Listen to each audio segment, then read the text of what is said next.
this day. Baba, tunakushukuru siku ya leo. Thank you for the opportunity to stand in the holy altar. Asante kwa fursa ya kusimama katika dhabihu takatifu. Just to worship you. Kukuabudu tu. Thank you for the Holy Spirit. There is so much in this house. Asante Roho Mtakatifu wako hapa sana. Help us, Lord, to communicate your word. Tusaidie kusema neno lako in the people that God you have laid in this house. Kwa watu ambao umefanya katika nyumba hii. Thank you, Father, for the man of the house. Asante sababu ya mtu wa nyumba. The priest of the altar. Ambaye ni kuhani wa hii madhabahu. As we speak about this altar, tunaponena hii madhabahu, men and women will understand the significance. Wake na waume wataelewa hata maana. We appreciated you, Jehovah. Tunasema ni asante what you have done to us. Kwa kile umetutendea. Holy Spirit of God. Roho Mtakatifu Bwana. Continuously expound this message. Endelea hata kufanya hii ujumbe eleweke. That may people may understand. Ili watu elewe. Love you and we worship. Tunakupenda, tunakuabudu in Jesus. Katika jina kuu la Yesu. Somebody said amen. Mtu amesema amina.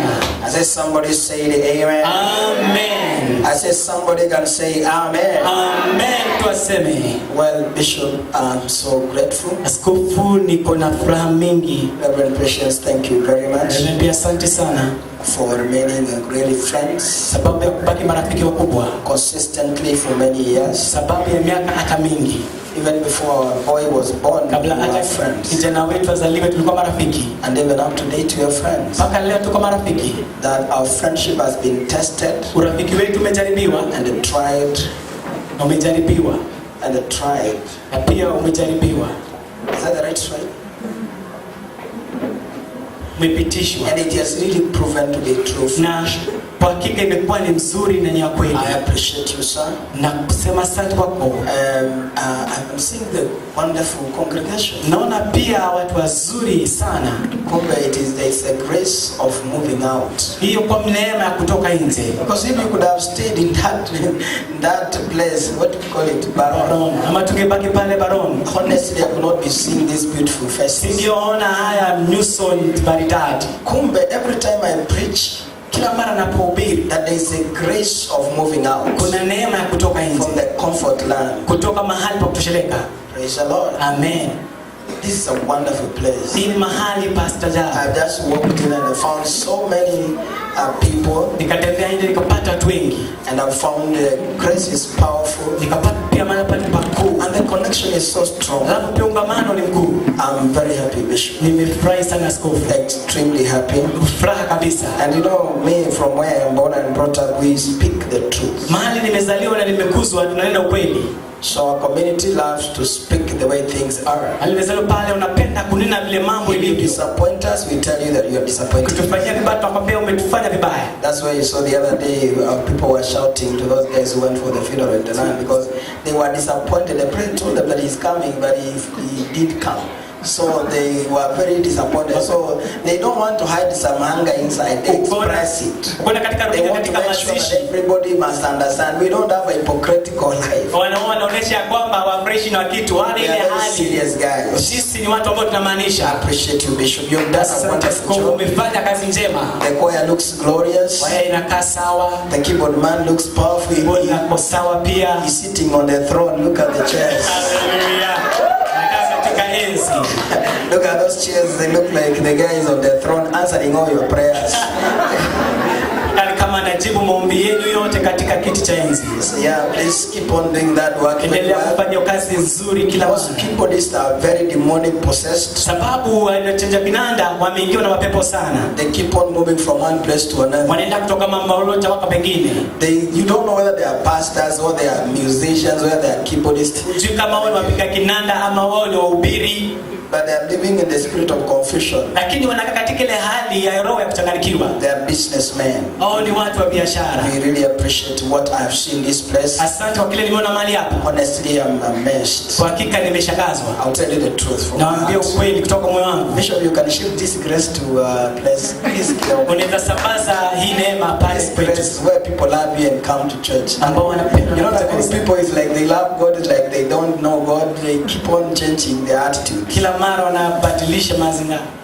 I want us to sing one good song. Tuimbe nyimbo moja nzuri. And then I go straight to the word of God. Alafu niende katika neno la Bwana. I have a message for you this day. Niko na neno kwenyu leo. Entitled, na ambayo inasema altar and the priest that ministers in the altars. Ya kwamba hiyo ni madhabahu na ambao wanatumika katika ile madhabahu. The priest. Na pia kuhani. The priest. Kuhani. Who ministers ambao wanahudumu in the altar. Katika madhabahu. Praise the Lord. Amen. Want us to sing, keyboard man. Nataka tuimbe mcheza kinanda. Mbele ninaendelea. That is I'm not a religious guy, but mimi si mtu wa dini. I try to trace back where we came from. Lakini na kurudi mahali tumetoka. Can you stand up on your feet for a minute? Simameni kwa miguu yenu kwa dakika moja.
katika madhabahu haya, pandishe kila mmoja wetu katika milima mingi ya majaribu, tupate ushindi wako.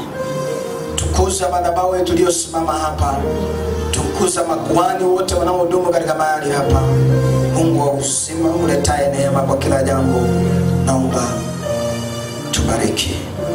Katika jina la Yesu tumeomba na kushukuru, tuseme amen. Sema amen. Somebody shouted amen. Amen. I said somebody shouted amen. Amen. Turn to your neighbor and welcome to the service now. Amen, amen, amen. I want to save time. Bishop, what do you think? I want to save time as I mix all my languages that I know, except I will not use my mother tongue here, but I'm allowed only to use to save time. Amen. Bwana Yesu asifiwe. Praise the Lord. Bwana Yesu asifiwe. Aye, acha tukunikaushia jamani. And you know, like now Bishop has just left me this hybrid here. He's a digital man. I was trying to be an analog. That's why I came with a lot of books you can see. But next time I'll be a digital character. Somebody say amen. Well, I want to thank God again. Jamani, Bishop has said, tuna kanisa pale Nakuru. Kings Highway Christian Church is our church. We are right there in Nakuru. Tunashukuru. Bishop amefika pale, akakuja kuwa baraka na mama, wakawa wamefika kututia moyo. These guys are powerful guys.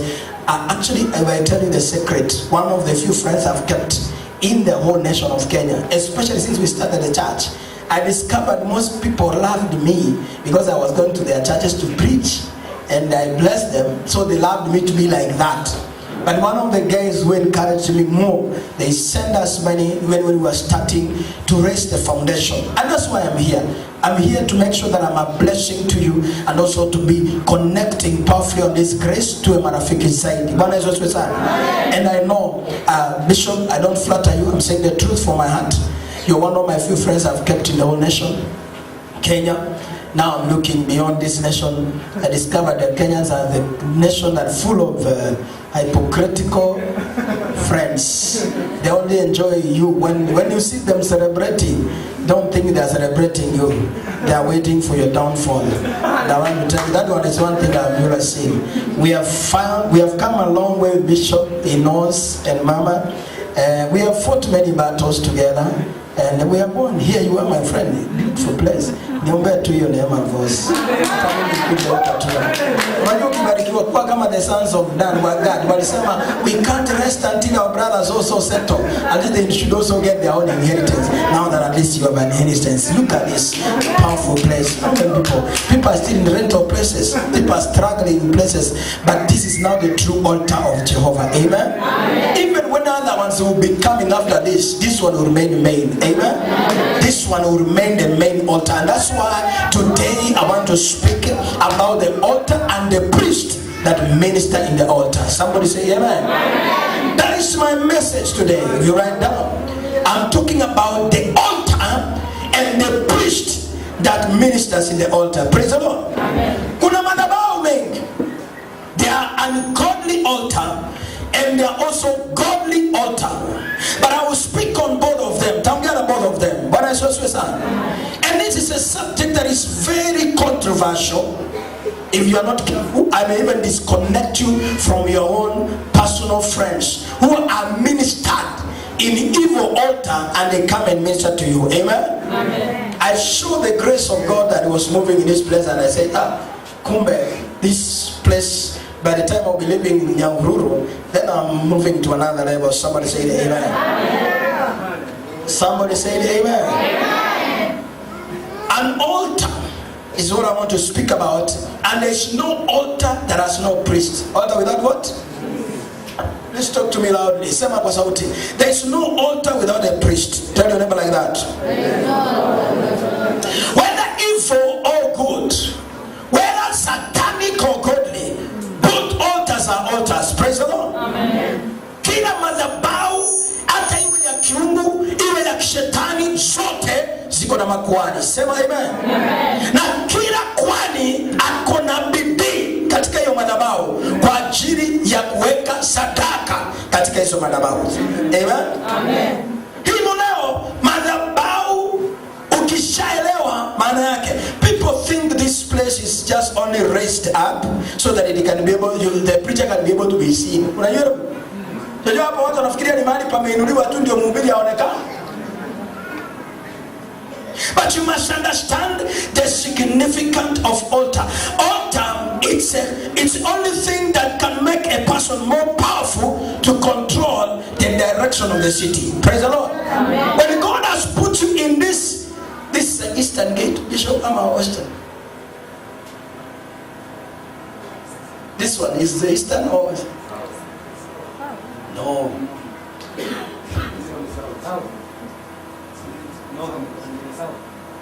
North in upande. East ni kwetu. Au kwetu West. Simngetuweka East ndio tungekuwa na amani. Amen. Bwana Yesu asifiwe sana. Nataka nisungumzie juu ya madhabahu. Mwambie mwenzako madhabahu. Na makuhani wanaohudumu kwa madhabahu. Sema makuhani. Sema makuhani wanaohudumu kwa madhabahu. I want to speak shortly in the next, give me 40 minutes. Leo ni Sunday. Usiwe na haraka. Bwana Yesu asifiwe sana. Leo ni Jumapili, nataka nikupatie mafunuo kidogo juu ya madhabahu. I want to speak to you about the altars. Now turn with me in the book of Genesis chapter number 12. Genesis chapter number 12. I want to read a scripture there, and also Genesis chapter number 8 verses 20.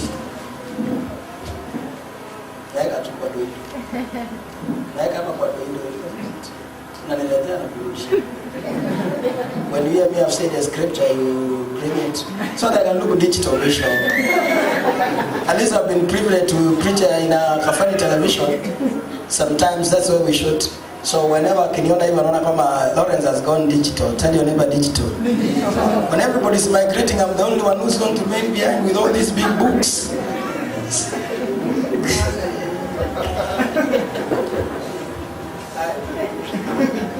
Even my boy knows about digital. I'm the only one who is analog in our house. So when I keep on saying, the other day he said he's a digital man, so the analog should be sleeping earlier, the digital guys works. Genesis chapter number 12. I want to speak about altar, and then I want to explain slowly, and then at least you're going to understand. Mwanzo 12 haya yake kuanzia ya anza kutoma ya 4. Maandiko nasema, so Abraham left as the Lord had told him, and I went with him, and Abraham was 75 years old when he set out from Haran. He took his wife Sarah, his nephew Lot, all the possession they had accumulated, and the people they had acquired in Haran, and they set out to the land of Canaan. And they arrived there. Abraham traveled through the land as far as the site of the great Moreh, the tree of Moreh, and Shechem. At the time of the Canaanites were in the land.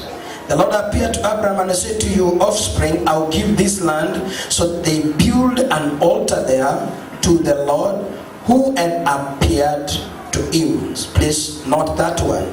He built an altar there, and the Lord had appeared to him. And then Genesis chapter number 8, verses number 20. Genesis chapter number 8, verses number 20, and the Bible says,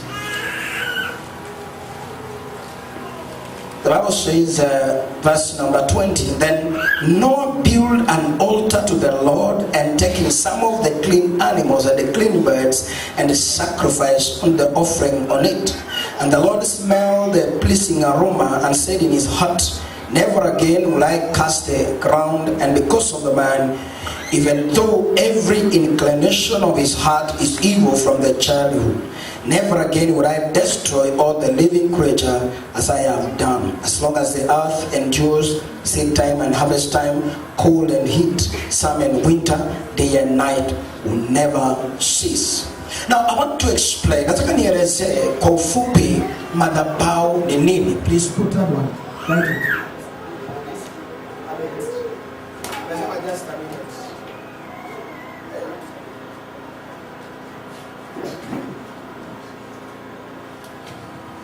Endelea kuandika chini, tuandika vizuri.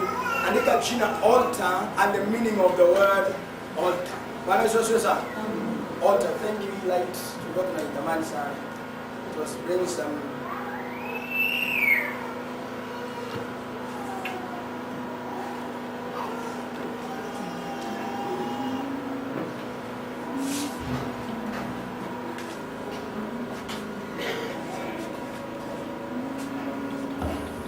Now, I'm talking about the altar.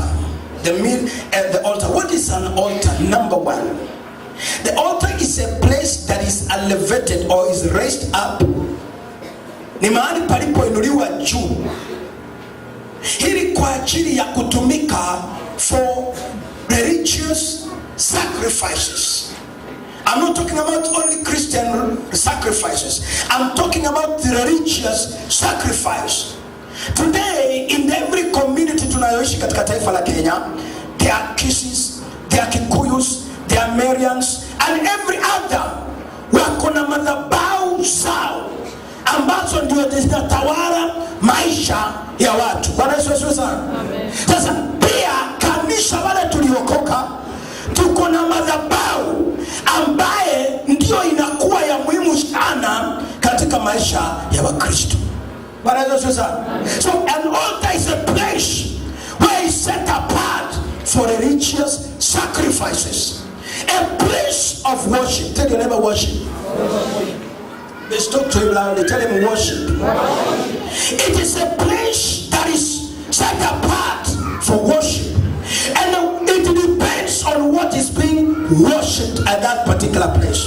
Inategemea ni nini kinachoabudiwa mahali pale.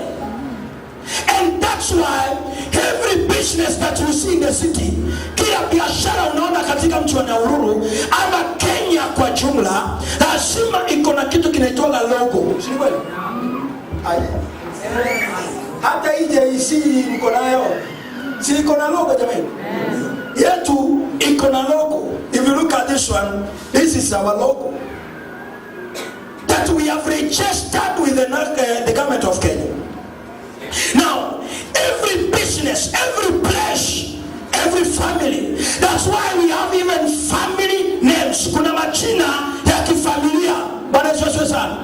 Leo hii ukiniuliza mimi, ukiniuliza katika jamii yetu kuna majina ya familia, tuko na watu katika jamii yetu wanaitwa majina ya kwangu, yani niliitwa ya kijijini. Unaelewa wapi? Na lazima utafute mbinu uelewe until you have a priest that will take you from another altar to another altar. You cannot be in a no man's ground. No man's ground or no man's land. You either in a priest altar, which is God, and you can be in evil altar which are conducted by evil priests. One thing you do not know, the witch doctors are priests. Nirudie mara ya pili. Kila hujawahi kujua waganga wa kienyeji ni makuhani ambao wako na madhabahu zao, wanaika nafsi za watu. Mwanadamu kabisa, mwanadamu halisi ni nafsi. Mwambie wenzako ni nafsi. That's why unakuta mtu ambaye haliye na akili sawa sawa. Leo asubuhi tukiwa katika kanisani kwetu tukifanya ibada, sana moja ameingia very beautiful girl. Ghafla hivi behavior zake ghafla nikaona kumbe msichana ametupa mbao. Hako tu. Kumbe nafsi imechukuliwa inageuzwa. Unaona mawazimu. Wazimu anaamka anakojoa barabarani mchana. Unanielewa lakini? Akifika usiku ndiye anaanza safari. Nafsi yake imegeuzwa kwa madhabahu upside down. Mchana kwake ni usiku, usiku kwake ni mchana. Sasa in the altar, it's a place where souls are blessed. Praise the Lord. Amen. When the souls are blessed, then the bodies are automatically blessed. Amen. Amen. You didn't hear what I said? When the souls are blessed, because soul inakulaka kitu kinaitwaga the maneno ambaye ni spirit. John chapter 6:63, the Bible says the word of God is a spirit. Do you understand that? So when the spirit enters the soul, then the body manifests. Ndio nisema kwa Kiswahili. Saidie kusema kwa Kiswahili. Yani wakati mwili yani wakati roho ambaye neno la Mungu ni roho na neno pia ya shetani bado ni roho. Shetani sio mwenye akona uvi ama akona madred vile walikuwa wanachomwa wadogo, sio unajua nyinyi wote mko hapa mlichorwa shetani alikuwa mweusi kama wewe, sio unajua? Nani alisoma kitabu ya Sunday School ambao shetani alikuwa mweusi? Na alikuwa na madread. Na alikuwa na makucha marefu. Nani alisoma? Hakuna shetani mzungu. Yesu alikuwa ni mzungu.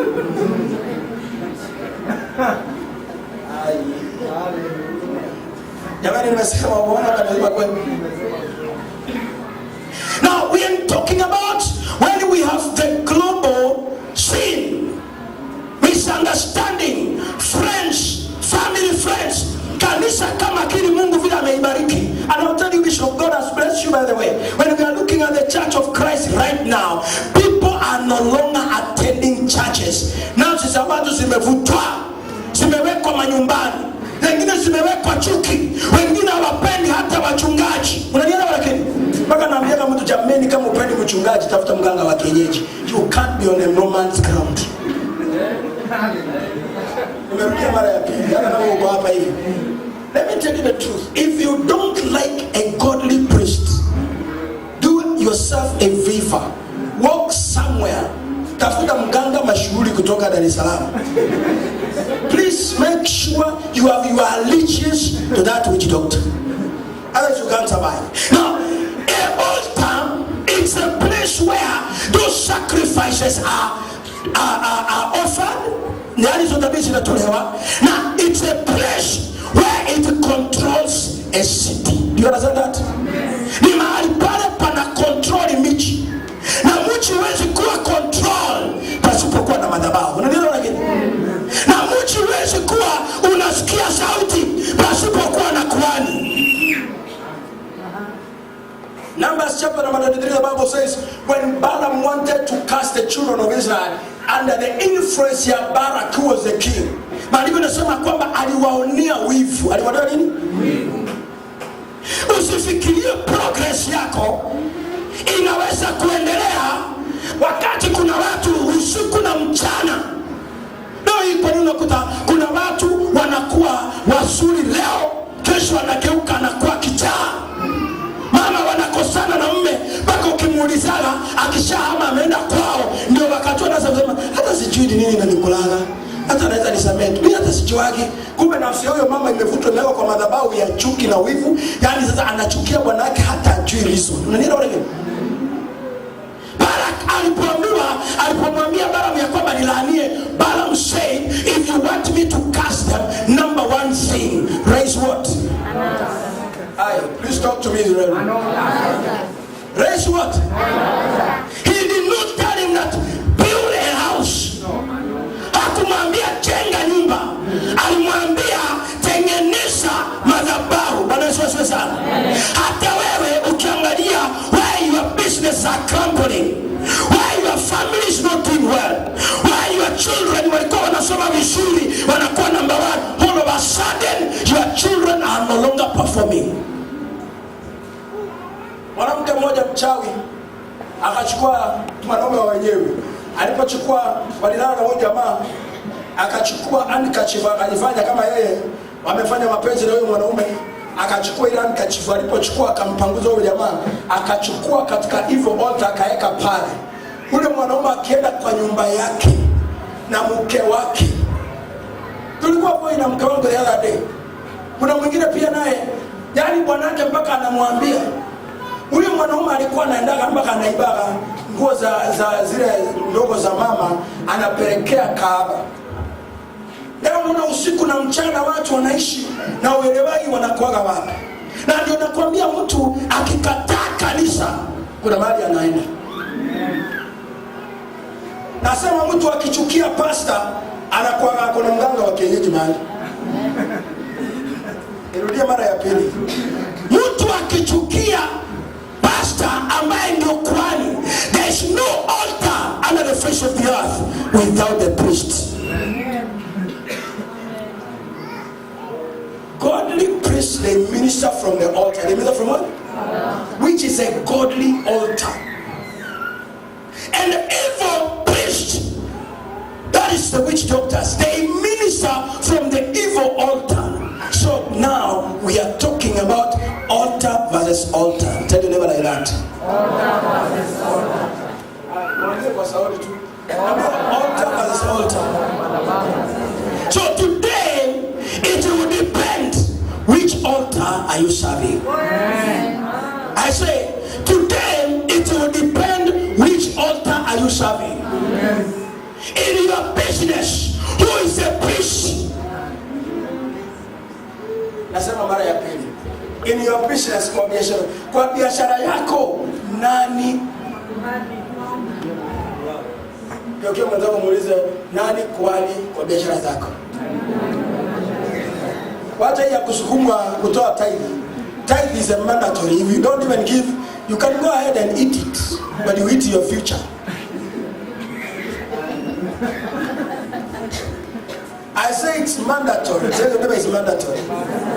And if you feel like you want to eat it with a lot of ease. But the consequences don't even remind the priest, because the priest will not be responsible. I said the priest will not be responsible. An altar is a place of point of contact. Tell your neighbor point of contact. Every time God wanted to meet with the children of Israel, he could tell Moses and Musa, prepare an altar, I am coming. Praise the Lord. Andaa madhabahu, ninakuja. Na katika hiyo madhabahu Mungu asungumuzaji kando ya madhabahu. Mungu anasungumuza kwa madhabahu yake.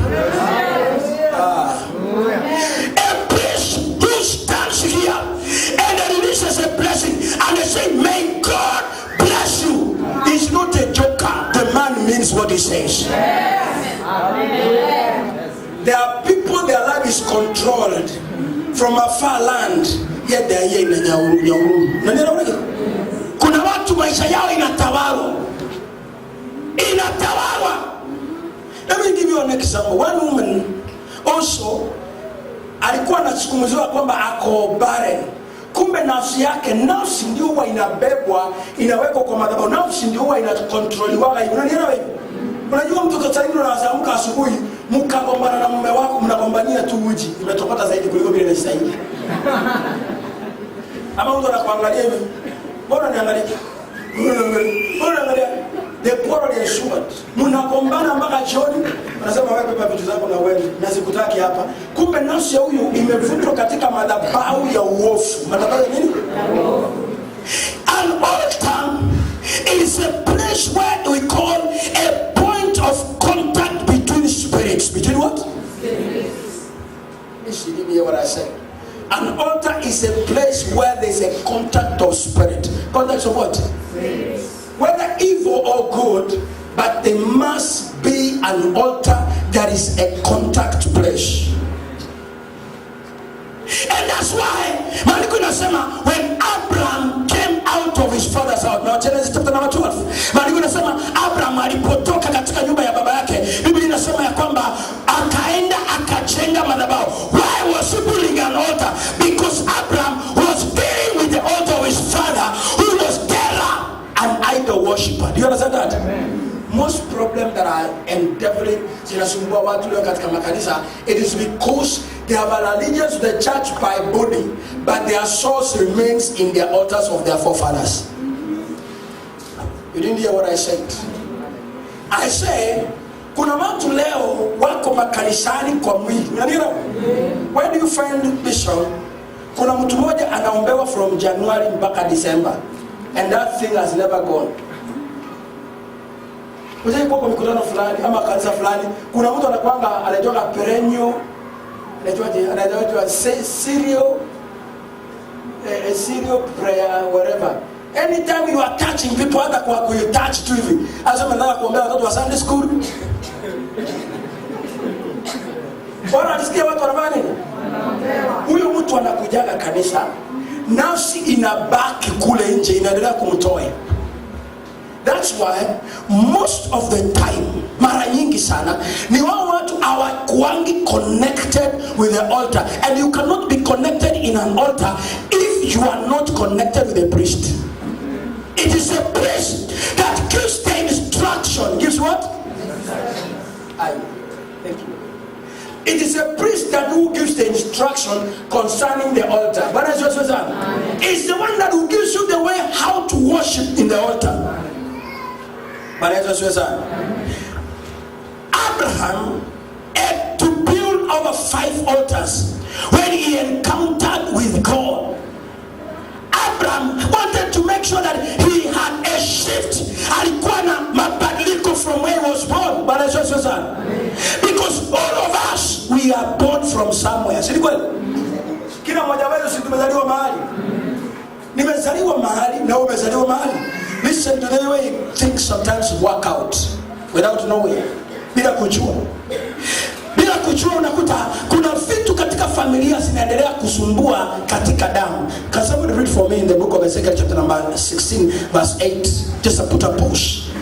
You read all the translation. Bishop, that's your Bishop. Your iPad iko na all the translation?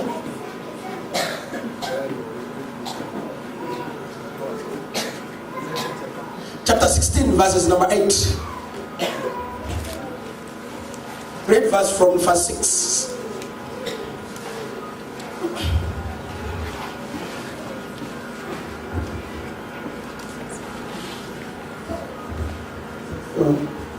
Chapter 16, start verse number 6. Verse 6, King James Version. And when I passed by you and saw you are struggling in your own blood. Thank you. That's the word I was looking for, man. And when I passed by you and saw you are struggling in your own blood. I saw you struggling in your own blood. Sio ati mtu hataki kuwa mtakatifu Bishop. Sio ati mtu si mwombezi kwa kanisa. Lakini kuna kitu kiko kwa damu, sio kwa akili. Yani kuna watu wamezaliwa damu ya familia yao ni damu ya ukahaba. Yani ni mzuri, mama mzuri. Hata ukimuuliza lazima tujue. Hata mimi sielewi. Lakini hii ni issue anang'ang'ana na nini kwa? Anang'ang'ana na nini? Hiyo ndio issue ilikuwa ndani ya Abrahamu na watoto wake. Abraham katika jamii yao walikuwa na roho ya uongo. Unanielewa lakini? Amplified. Verse 6, amplified. Please read it, Bishop. And when I passed by you and saw you rolling about in your blood. Yani unapingirika. Ile nyingine inasema struggling. Yani unataka kutoka. Mpaka mtu anakuja anasema, "Nimeokoka. Mimi hata ila tena huyo mtu." Anania mpaka unaona kabisa ako genuine. Na huyo mtu ako genuine. Lakini he has not already dealt with the blood. What did God say down there? I entered a covenant with you. Amen. And you cannot enter a covenant outside. You must enter a covenant in the altar. That's what. I say you must enter a covenant in the altar because an altar is a place where covenants are entered. Amen. That's what. That's what Bible. Please read Bishop. Read. There we are. And when I passed by you, yes, and I saw you polluted in thy own blood. good fashion, polluted. Yani uko na sura. Unaona watoto wa watu wa nguvu, wasichana warembo, wako na sura smart, wanatakana kuolewa na wakubwa mahali, lakini umakaba wanapiga town mzima. Wanang'ang'ana na nini? Damu. Wanang'ang'ana na nini? Damu. Ujapata mtu wako kanisani anadanganyana mpaka pasta anasema, "Pasta anakuja next week." Akitakucha. Na sio mtu si mbaya, huyu mtu kabisa imagine ni mzuri. Sasa mimi nitaleta 50 dau. Lakini kwa sababu uongo iko kwa nini? New Living Bible. Si ulisema zote? Zote. Verse 6. New Living Bible. But I came by and saw you there. Helplessly kicking about in your own blood. Helplessly kicking. Inaitwa yani una msaada helplessly, yani unafanya hivi sitaki mimi nimeamua. Unaona watu wanakonvert kwa ndoa sema mpaka mama anasemaga mimi nimeamua. Mimi unajua hiki kitu najua inanikuja hata sijui, lakini kuachwa iko kwa nini?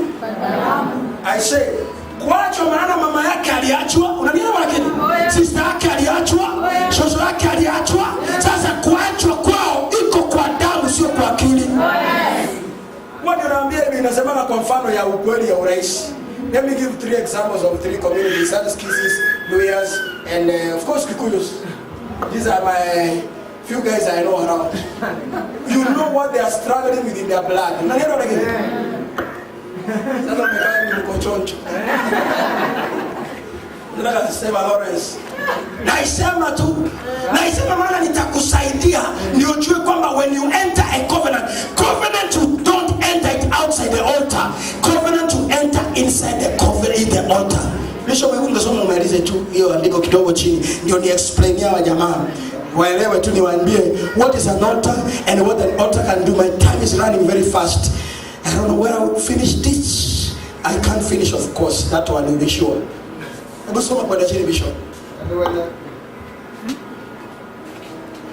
And when I passed by you and saw you struggling in your own blood, according to King James, I said to you in your blood, live. Yes, I said to you in your blood, live. I made you thrive like a plant in the field, and you grew, matured, and became very beautiful. Your breasts were formed, your hair grew, but you were naked and bare. When I passed by you again, I looked upon you. Indeed, your time was time of love. Thank you.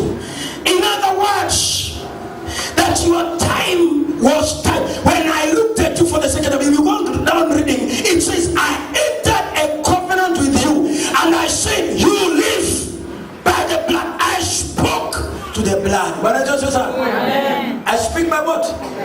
Because in the altar is a place of sacrifice. A place of what? Sacrifice. Bwana nirudie kwa Kiswahili. Kwa madhabahu basi wacha nihubiri kama mtu wa dini wa kawaida tu anachomalia.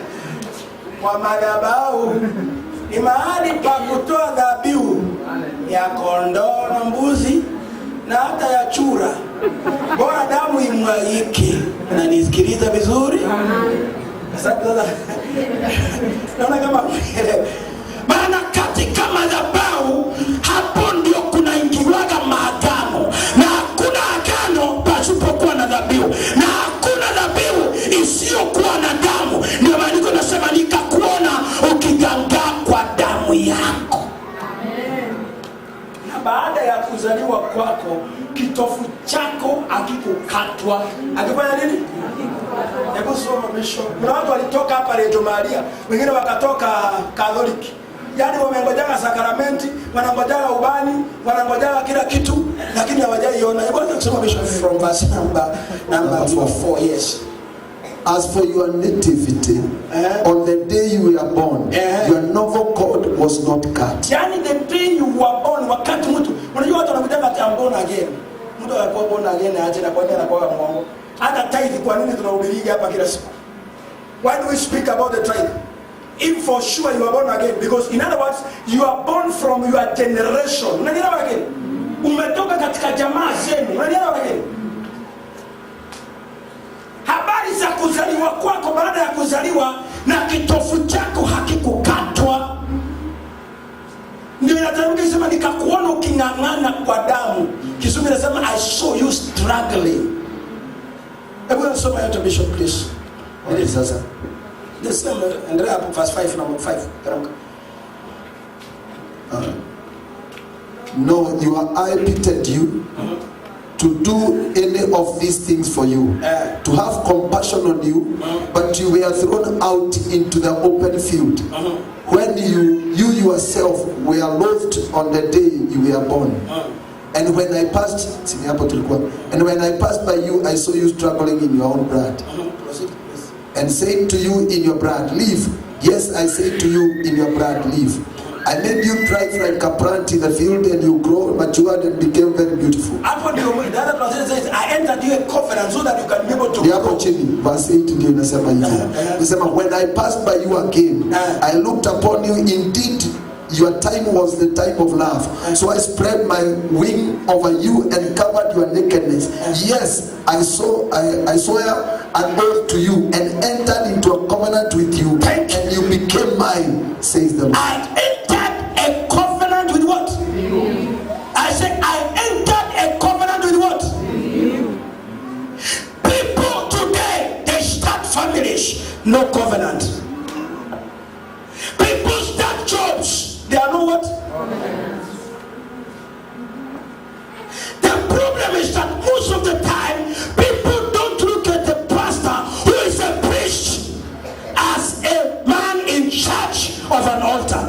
You cannot enter a covenant without a priest. You cannot enter a covenant anywhere. A covenant is entered in the altar. Leo hii watu wanaamka wanaenda Kitui. Mtu anaenda kutafuta juju. Alafu maisha yako unakaa uko na mume wako aliyekuzalisha watoto wanafanana yeye express. Lakini mwanaume anaenda kulea watoto wa mtu wenye mkoa refu kumuliko, wanamwangalia kwenda chini, lakini anamuita tumoka ideur. Yaani anawapatia wale ndio wanachukua tu. Wanafikiria mtu mwenye akili ya kutosha anaweza peana wallet yake hivi. Kama kwa bibi yako yule ambao ni bibi yako kabisa, mama ya watoto wako. Pata potea. Kuna mtu wako kwa mlango, enda hapo. Kuna mtu amepiga kwa mlango. Si alikuwa ameomba 200, ndio natafuta mahali 50 iko. Mtu amepisha kwa mlango, wewe usikiaje?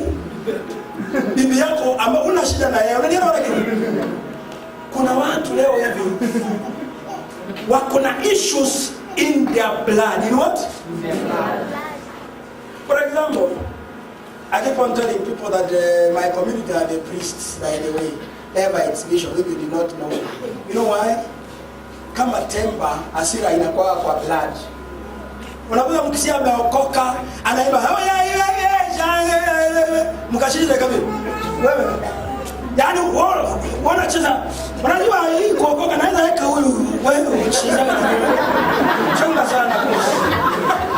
Na sasa hiyo ndio ninajua wewe unanipenda.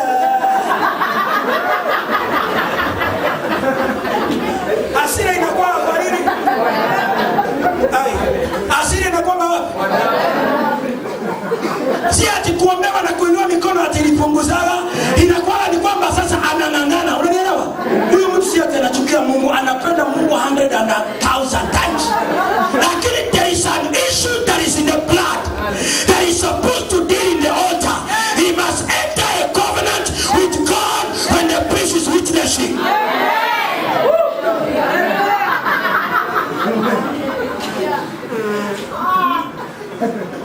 Mkikuyu ukiona hata akipata mtu kwa barabara amepiwa mawe imejaa juu, ni mwizi. Watu mwizi. Unaona wakijaa hapa hivi, mtu amekufa hapa ni kwa sababu ameoa kwa wizi. Si kuna mwingine anafanya mazoezi. Mwizi. Yaani maana unakuta kwamba hilo ya wizi iko kwa nini? Mungu ataweka milioni 20 hapa na weke mwanamke hapa, atadandia mwanamke aje 10 milioni. Mkikuja atabeba 10 milioni, atapatia mwanamke madawa ya kulevya, wakutane siku baada ya siku 3. Maana kiwana wake kwao yani kupenda wadada na wanaume, yani anasikia kupumzika baadaye. Kurusha mawe kwa Wajaluo iko kwa blood. Haikuwaki kwa kichwa. Ikoje? Unaona mtu anakuwa yani kitu iko kwa anapenda Mungu kabisa, anainua hata mpaka anaongeza mawe juu ya zenu. Jehovah we talk mafian chenya. Si ati na anapenda Mungu 101.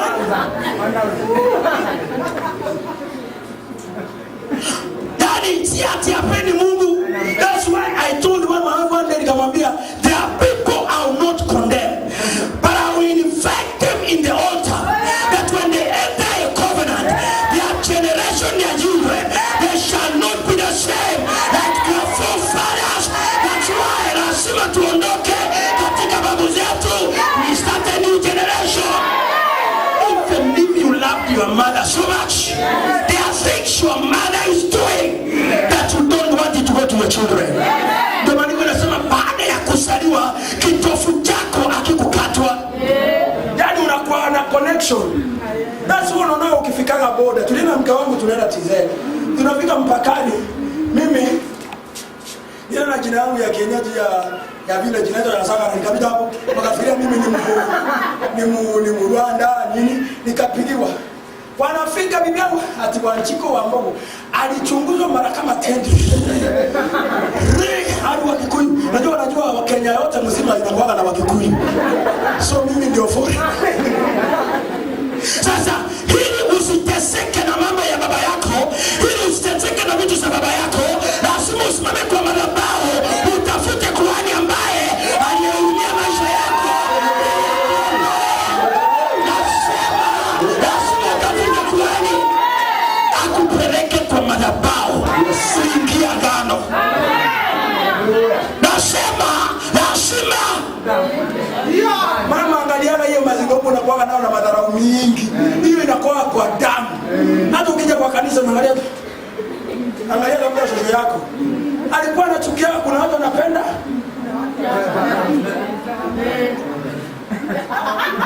Lazima uchunguze umetoka kwa mlango gani. Unataka wewe ni mlango gani? Mlango inakuwa na limitation. Unajua hivyo? Kama kwetu mlango wetu unatoka kwa Mbeya. Mbeya, you know, is a very temperamental door. It's a serious one. Sio kisi wote wanakuwa temper bishop. Kuna mlango inatoka kwa Mbeya. Mbeya is a serious one. Sema haleluya. Si ni kama Wakikuyu, kuna Mumboi, Mundale, Monjiko. Muulize mwenzako wewe mlango yepi gani? Ndio nikupatie mafungu. Hapo kutoka huko. Kutoka huko, huyu alitoka wapi? Na huyu jamii inakaa makanisani hapa. Huyu ni Mkristo wa Sunday, kuanzia Monday mpaka Friday anakuwa nini? Ukimkuta kama unaenda kujiitia kama ni pasta yako, utasema bana, huyo mimi namuonaga anapitia kanisa, si ati apende Mungu bishop. Anapenda Mungu na moyo wake wote. Lakini kuna kitu anang'ang'ana nayo. Kinaitwa nini?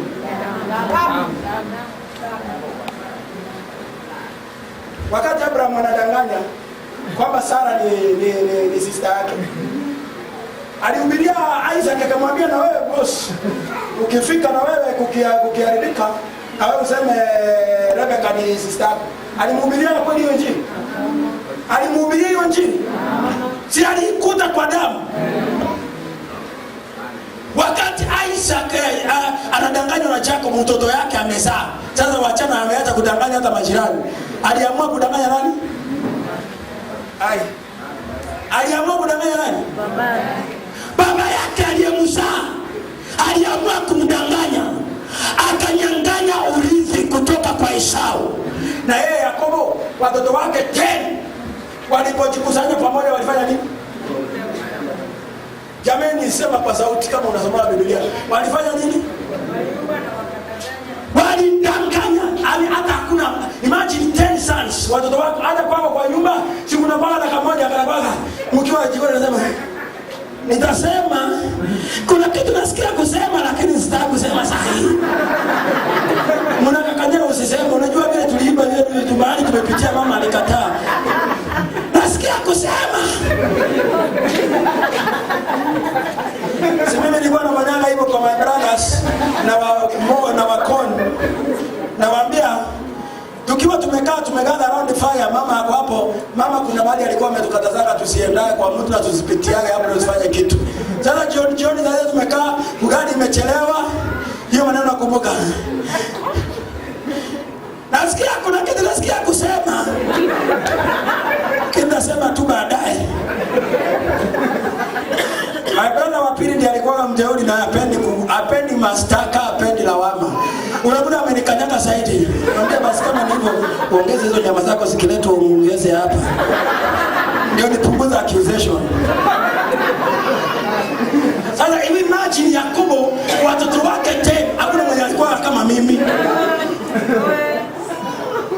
Nani aliwaambia wote wateremke Egypt? We don't assume. Bishop, wachungaji wanaanguka kwa dhambi ya usherati. Na si ati wanatupenda. Si mtu anapenda, he is struggling with it in the blood.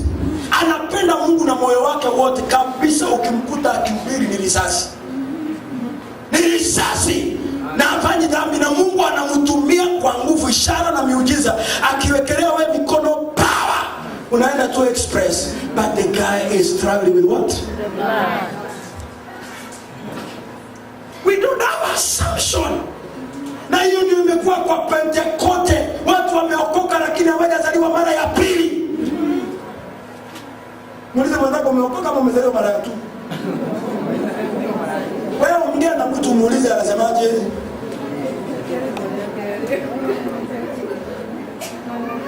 Mimi nasikia watu wanamumunika, nasema angalia huyo neighbor, umuulize excuse me, umeokoka ama umezaliwa mara ya tu?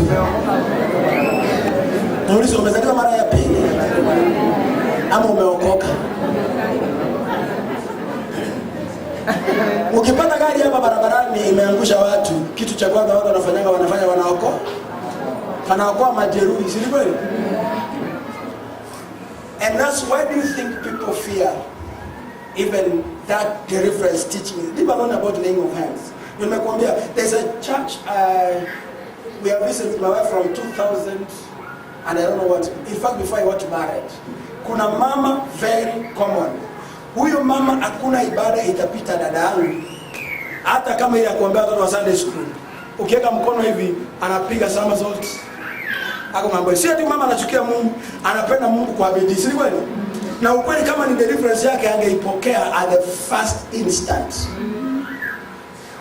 Na because she lacks the proper teaching, aelewe ya kwamba ndani yake kila nang'ang'ana nayo ni damu.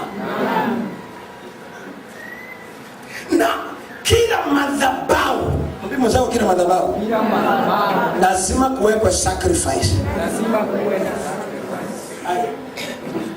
Mbimo zao kila madhabahu lazima kuwekwe sacrifice. An altar is a meeting place with God. It's a place that you meet your God. That's why you find like kila kitu inaitwa family gathering. In that family gathering kuna kuwa na one single priest. Unajua either shosho ama huka. Si kweli? Wewe ndio unachaga family gathering, sema ukweli wa Kristo. Ucha sio sema cha the family gathering hapa. Na wakiita family gathering lazima kuwe involved, lazima kuandaliwe chakula. Lazima kuandaliwe nini? That is where they activate the spirit of the family. Unajua wala? That's why they activate. Hapo activate in the Kiswahili. Siwezi endelea kabla haijaanza. Inaitwaje? Kuhuisha. Asante, kuhuisha. Hapo ndio roho zinayohuishwa. Roho za familia. Unanielewa? Kuna roho za familia ambao sipo watu wako kanisani leo hii, na ndio sababu wengi they have more respect on their great grandfathers and their forefathers. They can even forfeit to come to the service like today's Sunday, and they can attend a family gathering even when the priest of God, because that is a traditional priest. A traditional priest has no blessing for you, my brother. A traditional priest, he cannot bless your children. A traditional priest cannot bless your business. He cannot raise any standard of your business. But if you identify a single altar in front of God and you stand in that altar, yes. Now listen to this. In an altar, it's a place where souls are blessed or cursed. You didn't hear what I said. In an altar, it is where souls are blessed. Are that what? And a curse, it is a spoken word that is spoken by a man who is on higher authority of your life. Yani mtu aliye juu ya mamlaka ya maisha yako kiroho. Unanielewa lakini? That's why wewe unaenda laani baba yako. Can you curse your biological father? Uko na hiyo power, unaweza curse your biological father? Uwezi. Lakini yeye pamoja hata kama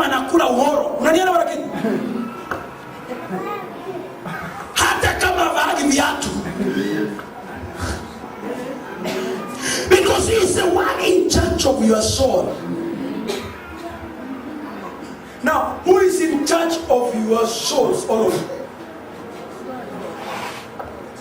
God cannot be in charge of your soul unless he has a person he has raised above you to be in charge. And the Bible says, and all the pastors, not even the prophet and evangelists, which people send their money to. Bishop Machane, you shall give an account of all the souls which were put under you, not the bodies of men who were put under you. So even when Jesus, who is the chief shepherd, you are a shepherd, you are the one that in charge. Why do you think there are people in this congregation you pray for, harness it from your heart, and they are not blessed because their soul is not connected with your soul? And you are the one in charge of the altar. If you cannot respect the altar and you cannot respect the priest of the altar, you will never receive anything from that altar. I say you never receive, and I want to say this one with authority. You can never receive anything from the altar if you have no respect of the altar and the priest in that altar. Nenda chiombea. Ala dukani unaenda umbea, unaenda dedicate. Go ahead. So what? So what?